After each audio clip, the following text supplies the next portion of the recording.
It has been a colorful and interesting one. I started off as a model, Nigerian Expo model. That was about 2009, and went to South Africa 2009, ended up 2009 with the agency I was working with, and then came back to the country, met my husband, got pregnant, had my son, and still went back into modeling, but no more the runway modeling. It was more like a lingerie modeling. I've always loved, to be in entertainment life and world, because I felt like they have the avenue to speak on matters that, regular people who do not have that avenue cannot. It has been an interesting one because obviously I worked in the US. I got to meet different people. I got to learn how to push forward and move forward when you hear no. I got to push forward and move forward when, people have a particular beauty standard and you don't fit into that box. So of course, it's amazing. And when we started modeling, it wasn't what our parents wanted at that time, because modeling had a bad reputation. It was more like, if you're a model, you're going into prostitution. But now our parents are more liberal when it comes to, opening their eyes or their, ideology when it comes to modeling. It has been an interesting journey, but I'm here.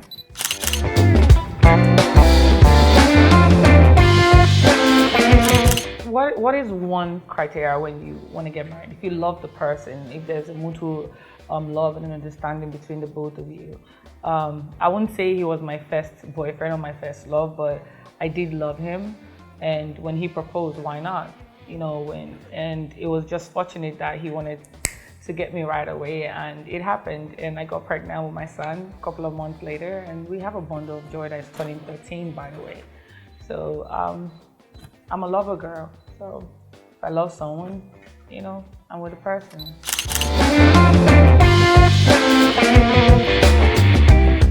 So I'm sure people must have heard, my story on the Real Housewives of Lagos, which was one of the basic reasons why I joined the Real Housewives of Lagos, because I wanted to tell my story, and I wanted people to know it's okay for you to come out from this little background, little place, and still make a name for yourself. You don't have to garnish, your story like, oh, my dad is an ambassador or whatever, diplomat. That's what you always hear when people move to Lagos or they're overseas. They feel the need to come up with this elaborate story for people to respect them or love them. I wanted people to realize that you can actually live your truth and be who you are. Growing up was amazing, I would say, because I had love. I was born in Lagos, but my mom and my dad divorced at the age of 7, and we moved back to Port Harcourt. Number 23, Diop, our people, by the way. My grandma had 12 kids, so you can imagine the amount of uncles and aunties you had. She was very motherly, so she allowed, most of them came with their friends to stay in the house. It was an upbringing full of love, and it was a very, very religious, family where I was raised till now. I think my mom would still call me and tell me, like, my daughter, why did you wear this thing? Close your, I still have that. And I was telling someone yesterday that if my grandma was around, I would never have these tattoos. Like, I started having tattoos after she passed. Although, yes, there are certain things I do, but I think the basic fundamental family value for us is always remember to be kind. Always remember that if God is there, which is what they used, when we were in boarding school, if God is there, what would he say? So yeah, I would say I was brought up in a very loving, home, and a religious home that has given me this courage, to share my story. And that's one thing I loved about, I thought we were just 1% of us, because you always see these toxic people, making it in the industry. You hear these folks that go from, abject poverty or the middle class to, not talking about their story because they don't want people to remember where they're coming from. I wanted people to know you can still look sexy, look good, but, still remember your family values.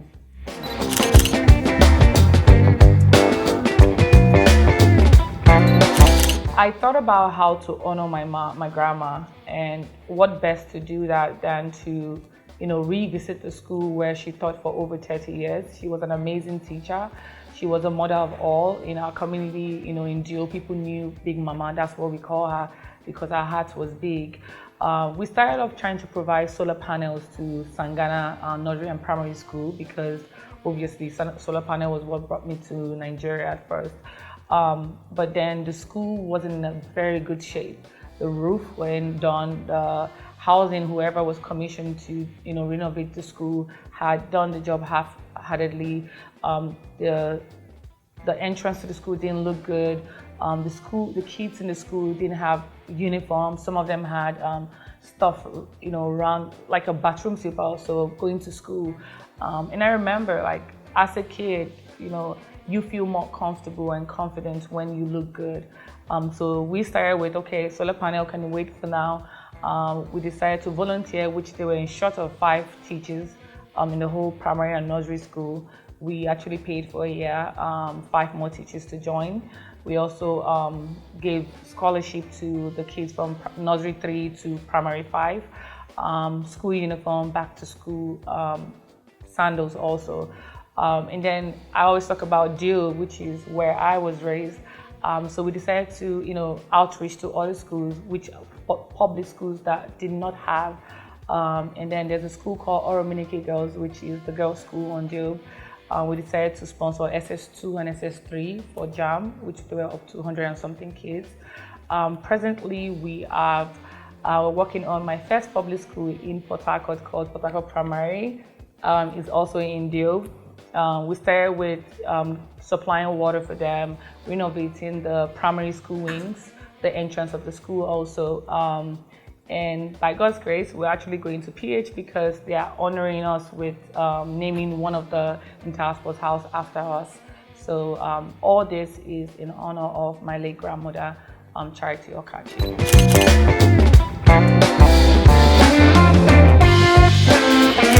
I think that was one thing.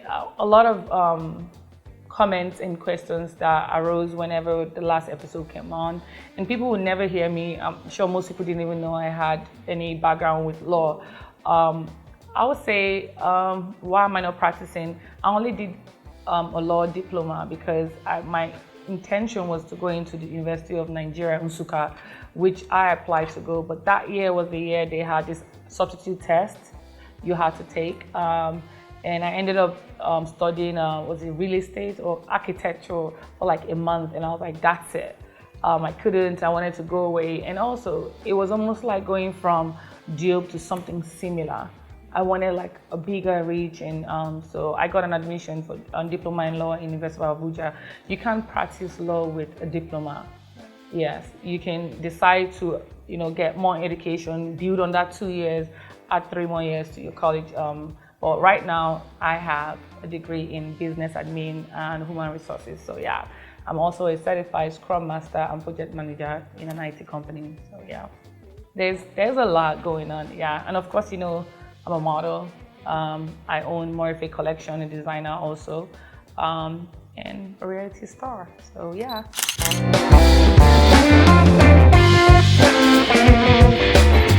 It is an amazing platform for me to kickstart whatever project I had going on. But I still did not like the way we Black women were perceived in the entertainment world. I also did not like how people saw us Nigerian women, So I wanted to just be that change. I knew that was the background I grew up from, rough, Job it's a thuggish world there, it's before they say I'll slap you, they're already, doing stuff. But I did level up from that environment, and I wanted people to also know that you can level up. I didn't like the ideology of people concluding that because you're pretty and you're tall, that you are just a pretty dumb girl. I wanted people to know that do not judge us according to our cover. Even if you do, give us a chance to prove ourselves. I wanted to also introduce Morey Collection in Lagos, Nigeria. And I think I can say thank you to Nigeria, thank you to Africa. I'm not just going to say Nigeria because I have a lot of people sending me messages from the UK, Gambia, Kenya, Ghana, South Africa. I'm just grateful that people got to, see me and take 1 or 2 things. And I'm happy because that's the reason why I joined.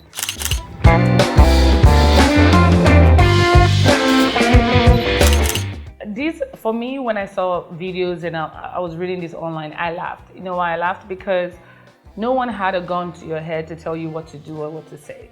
And AI is not what they used. It is what you say that ends up on the show.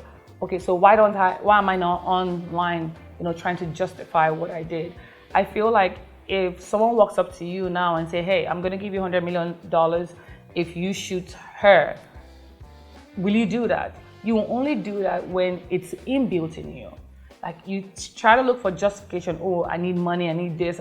That's because inside of you, you've never gotten to that point where you had to choose, But for me, it's a matter of, they talk about ratings. It's normal. It's a variety show. We watch Real Housewives of Atlanta, Dubai, Orange County, Beverly Hills. But it is what you put out there that people get to see.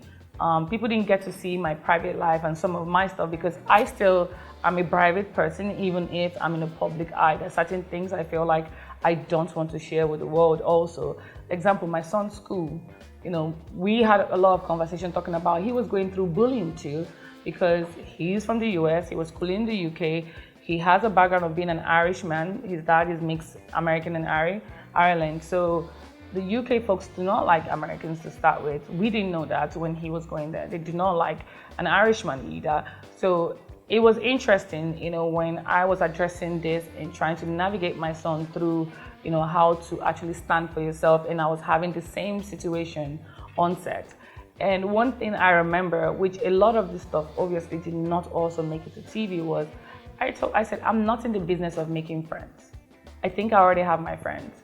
My friends that I can call 2 a.m. in the morning and I can cry to, and they will pick up the call, But at the end of the day, it's a show. We were paid. In our normal life, we're not going to hang out with each other, but it's a job. That's why we show. So when I hear stuff like, in my normal day, will I hang out with this person? No, we wouldn't. There's a reason why we never met before. None of them have ever met me before, apart from Laura. There's a reason why. So we are not in the same social circle. So obviously it is a job. And concerning bullying, there's no excuse for anyone to bully anyone,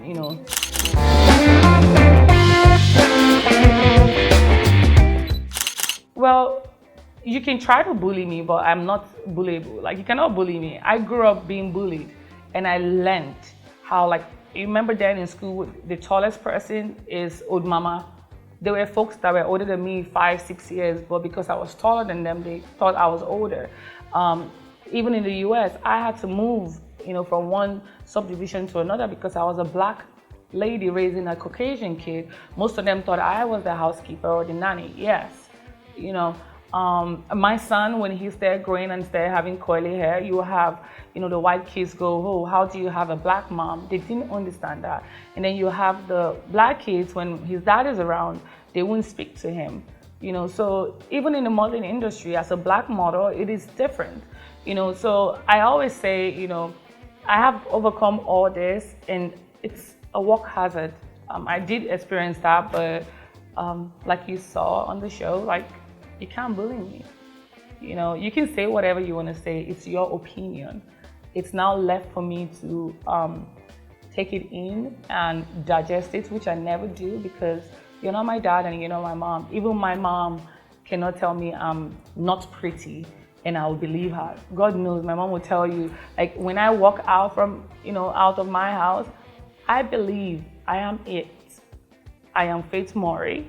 And if you come with anything, oh, okay, great, that's your opinion. Thank you, can you sit down now?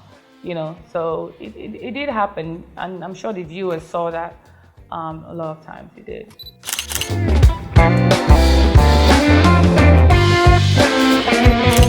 I saw some comments my team sent to me where folks were like, why is Faith always crying? Obviously you could tell that there were a lot of parts that were cut out before you got to where I was crying. And most of those days were when they asked me questions about my son. Before now, you guys, social media, I travel all my vacations with my kid. But while we were filming, I had to make a commitment. I couldn't travel. So my son had to travel as an unaccompanied minor for the first time. Every 3 weeks, he was in Nigeria visiting. And it was the most dreadful emotion and feeling I've ever had. going to the airport, walking him, and him going into the plane alone without me, you know.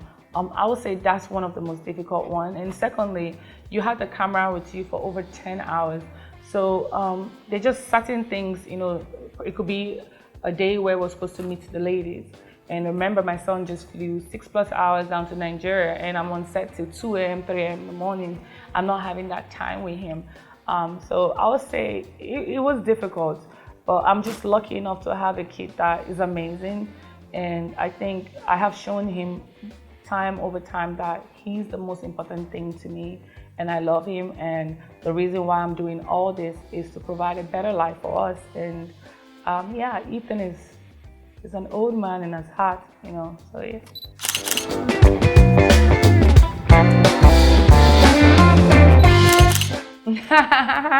That's an ironic question, because I think one of the storyline they wanted to establish was the fact that I was the fake one. I know. It was more believable, obviously, because of the way I carried myself. People, I would say, I don't know. I think viewers already knew. Yeah, you guys already know who is and who's not. I try not to look at things like that. I'll tell you why.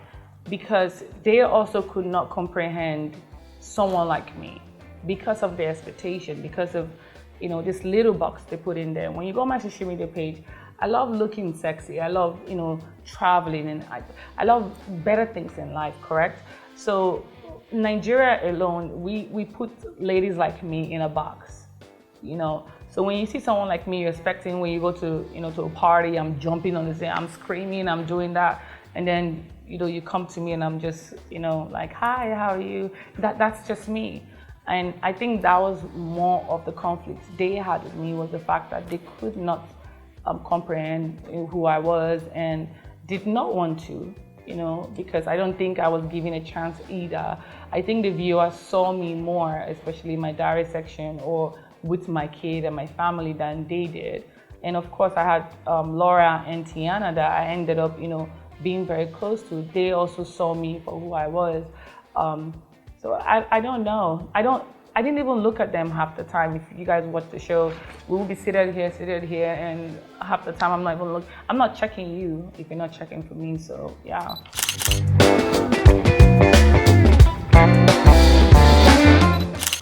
Laura is my girl. You know, I always call her energy gods. If Laura was here right now, she's like, hey, Faith, what are you doing? Faith, how far? Let's do this. You know, she's someone that is very vibrant, and you always need friends like that, you know. She's also very ambitious. You've seen what she's done with her store. We're also doing a pop-up collaboration with her this weekend.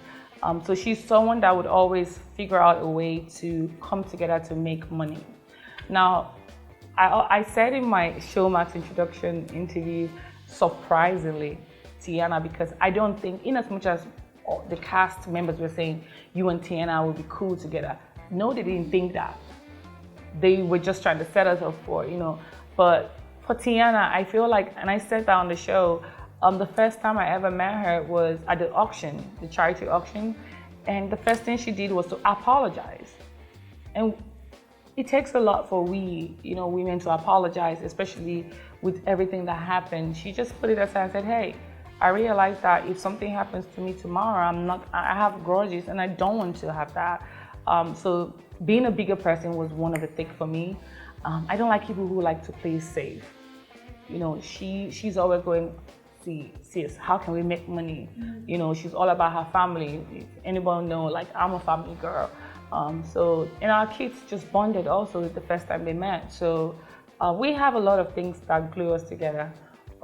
She's an amazing person to me. Yeah.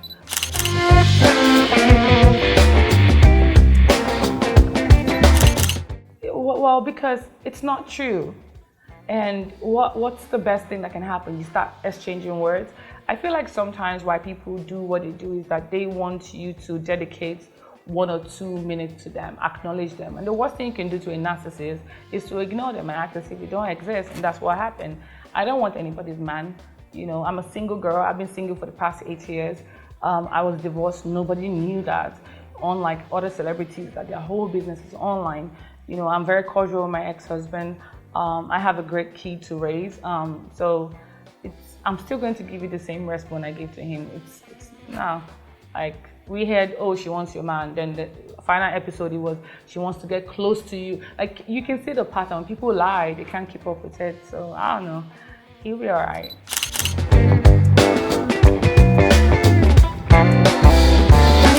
Oh, when she hugged me. Oh, did you guys also see when they said, can you act like somebody in the group?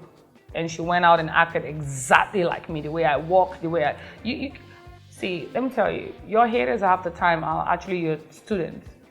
You know, she got the head flip, she got the holding of glass, everything. You didn't get to see that. So sometimes, I don't know. But she was someone I think even after filming, when we see at events, you know, we'll still go, hi, hello, we'll still do kisses. But when I watched the show, like the first 3 episodes, I was like, hell no. That's not gonna work. You can't be hugging up a snake. Like, no.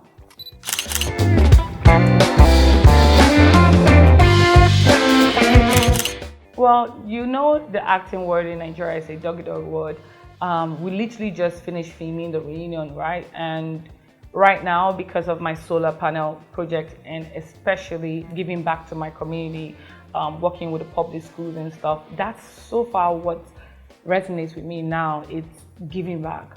The amount of love and support I got from PH, I do want to give back. So acting, I can always go back at the age of 40, at the age of 38, at the age of 50, you can always act. But I feel like working, like changing lives of one step at a time, and in these public schools right now is urgent. Seeing kids go to school without lunch, seeing kids go to school without shoes, seeing kids, you know, go to school but cannot pay their school fees because they spent a whole semester reading and you can't pay school. They're going to chase you out of school. For now, that's what's more important to me. And also growing more of a collection. Like I said, we're having a pop-up this weekend, so we're trying to, like, you know, instigate our work from the US down to Nigeria. So acting, I always go back to it, but for now, yeah, my philanthropic work and my solo work is my priority.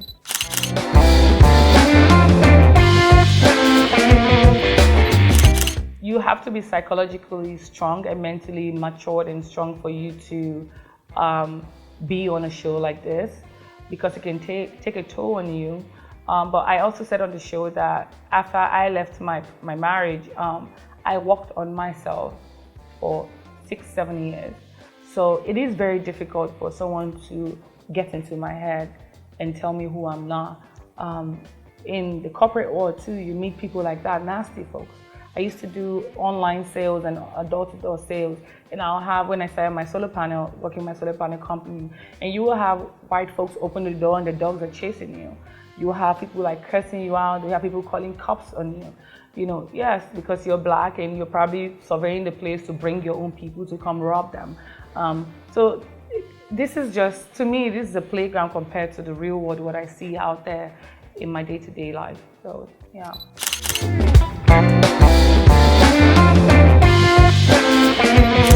So presently for the solar company job, we just secured a contract which I think, I don't know, will change my life for a long time and the life of my son.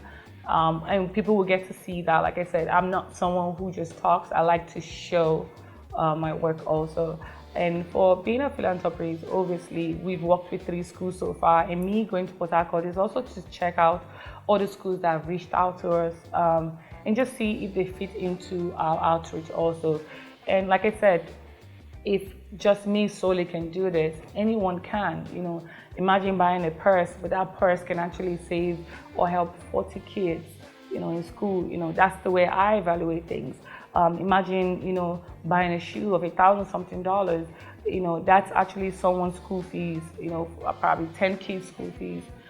Sacrifice to be made. So yeah, so far that's what I'm working on, and I will continue to do that because I love Port Harcourt, I love River State, and I'm born and bred in PH. So yeah.